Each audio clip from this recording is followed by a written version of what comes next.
this just points to that as focusing-oriented therapists, our intention is to co-create harmony and not take the lead in therapy.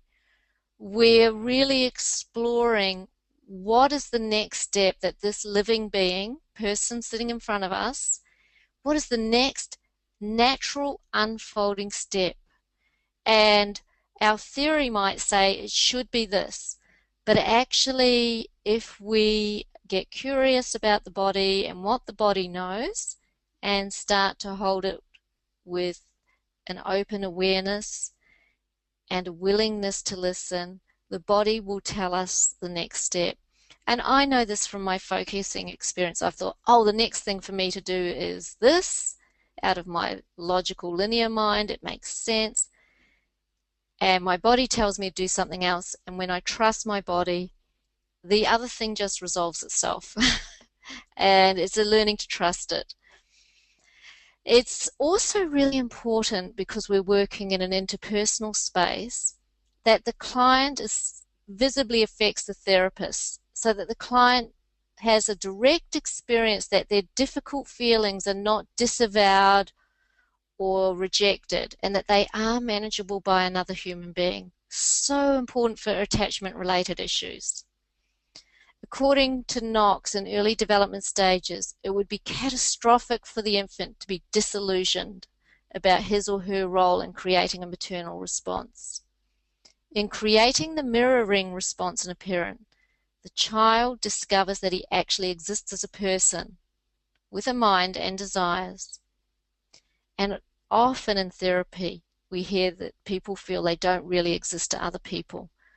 So it's really important for us as therapists not to keep this a nice, comfortable, professional kind of distance, but really allow their experiences to affect us, so that they can see that those things that have been really difficult for them can be held in a safe, caring way by the therapist and resolve those issues. So that's really important in focusing-oriented therapy.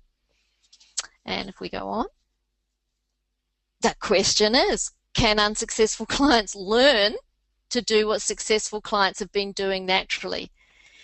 So Gene Genlin was very keen to make this easily available to anybody. And so he analyzed these things the successful clients were doing and created this process called focusing and made them available in teaching steps. Some of the steps have changed a little over the years, but essentially it's sensing into the body, getting the felt sense of an issue, which I'll talk about in a moment, slowing down, checking for something more, checking that the language really fits, and just waiting at the edge of awareness for things to unfold. And he taught this in 6 key steps. And it's found to be very successful. Clients learn it, use it in therapy, and use it for themselves. So